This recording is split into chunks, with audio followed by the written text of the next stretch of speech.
महाराष्ट्र से उत्तर प्रदेश तक बच्चे ले रहे हैं भाग। डिजिटल बाल मेला में वीडियो बनाकर भेजना है आज। आप अपनी वीडियोस 8005915026 पर व्हाट्सएप या टेलीग्राम कर सकते हैं। चुनाव परिणाम के बाद परिवहन मंत्री प्रताप सिंह खाचरियावास ने बीजेपी पर निशाना साधा। उन्होंने कहा कि 2 दिन पहले घमंड करने वाली बीजेपी का जनता ने 2 दिन बाद ही घमंड तोड़ दिया। निकाय चुनाव में कांग्रेस पूरी तरह से जीती है। निर्दलियों की संख्या भी बीजेपी से ज्यादा रही। 50 निकायों के परिणामों में जनता ने कांग्रेस को जिताया है। पिछले 2 साल में गहलोत सरकार ने आम जन से जुड़े सभी कार्य किए। वहीं किसान आंदोलन से केंद्र की बीजेपी सरकार चौतरफा घिर गई है। फिर भी केंद्र सरकार कानूनों को वापस नहीं ले रहा। वहीं दूसरी तरफ प्रदेश में बीजेपी नेता कोरोना के डर से घर से बाहर नहीं निकलते, केवल बयानबाजी करते हैं। प्रताप सिंह खाचरियावास से खास बातचीत के हमारे सहयोगी काशीराम चौधरी ने। निकाय चुनाव के परिणाम आ चुके हैं और वो कांग्रेस के पक्ष में हैं। 14 से ज़्यादा निकायों में कांग्रेस को सीधी जीत मिली है। वोट बनने जा रहे हैं वहाँ पर। परिवहन मंत्री प्रताप सिंह खाचरियावास से जानेंगे कि कुछ दिन पहले जब पंचायत चुनावों के परिणाम आए थे जिला परिषदों के, उनमें बीजेपी आगे रही थी और अब निकाय चुनावों में बीजेपी काफ़ी पीछे रह गई। किसान आंदोलन के विरोध में हमको वोट मिला है। पंचायतों में हमने किसान आंदोलन जो हो रहा है वो तो सब गलत है, हम सही है। हमको जो वोट मिला है वो हमको वोट मिला है। बड़े घमंड की भाषा बोलते कि घमंड किसी का नहीं चलता, ना तो हमारा चलेगा घमंड, ना बीजेपी का चलेगा। घमंड तो उसी का चलेगा, सुदर्शन चक्र वाले का, जिसने दुनिया को बनाया है। ज़्यादा घमंड की बात करोगे तो महंगा पड़ेगा। ऊपर वाले की लाठी आवाज़ नहीं करती, काम करती है। 2 दिन पहले घमंड की भाषा बोली बीजेपी की ने। 2 दिन बाद रिजल्ट आए निकाय के। 50 निकायों के चुनाव में भारतीय जनता पार्टी बुरी तरह से हार गई। तीसरे नंबर पर आई है। कांग्रेस पहले नंबर पर, निर्दलीय दूसरे नंबर पर और तीसरे नंबर पर बीजेपी। जैसे ही इन्होंने घमंड की भाषा बोली, राजस्थान की जनता जहाँ चुनाव हो रहे थे उन्होंने देखा कि कांग्रेस की गहलोत सरकार अच्छा काम कर रही है, हम ये क्या करने जा रहे हैं। उन्होंने जब इतना घमंड बोला, बिना काम किए बीजेपी वोट ले गई। मैंने छोटे चुनाव थे, कोई बात नहीं, लेकिन दूसरे दिन धराशायी कर दिया। तो ये ऊपर वाले का फैसला है, जनता का फैसला है। बीजेपी अभी भी बड़ी बड़ी बातें कर रही है, तीसरे नंबर पर आए। शर्म करो। ये किसान आंदोलन की आवाज़, ये किसान की आवाज़ नहीं है, हिंदुस्तान की आवाज़ है, जनता की आवाज़ है। और आप हमेशा हिंदू मुसलमान सिख ईसाई पर राजनीति करते हैं। आप घर घर में जाकर मुसलमान और हिंदू को लड़ाने की बात करते हैं।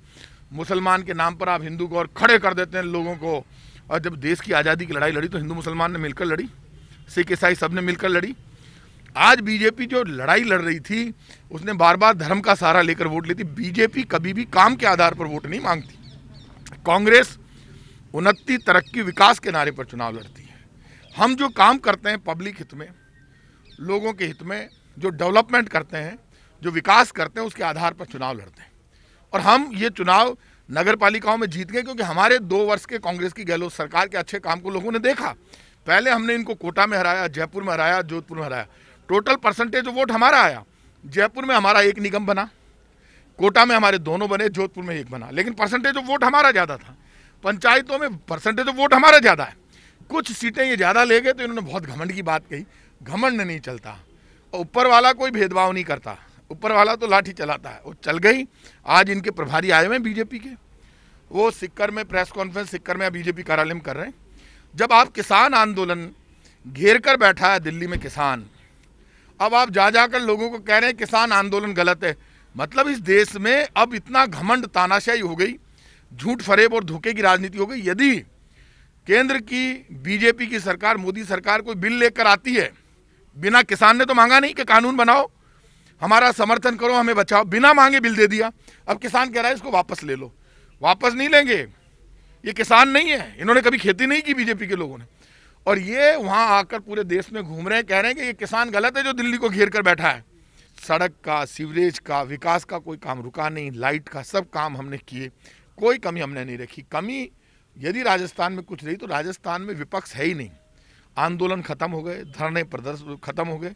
बीजेपी के नेता इस कोरोना में डर गए और डर कर घरों में बैठ गए। कोई काम नहीं किया, ना तो जनता की सेवा करने गए, ना विपक्ष की भूमिका निभाई। वहाँ बैठे बैठे जबानी जमा खर्च करते रहते हैं, झूठ बोलते रहते हैं बीजेपी कार्यालय में। तो भाई साहब, झूठ बोलने से पार तोड़ना पड़ेगी, सच तो बोलो।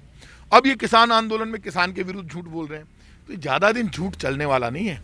और ये आप मानकर चलना, ये नगर पालिका चुनाव में पिटे हैं, अब ये पिटते ही रहेंगे। 2023 भी हारेगी बीजेपी राजस्थान में। तो नगरपालिका चुनाव जो हुए हैं, निकाय चुनाव, उनमें कांग्रेस को जिस तरह से जीत मिली है उसे परिवहन मंत्री ने एक अभूतपूर्व बताया है और कहा है कि 2 दिन पूर्व जिस तरह से भाजपा घमंड की बात कर रही थी, उस घमंड को, भाजपा के घमंड को जनता ने सिरे से नकार दिया है और अब भाजपा फिर से जमीन पर आ गई है। कैमरा पर्सन घनश्याम के साथ Kashiram Chaudhary, First India News, Jaipur.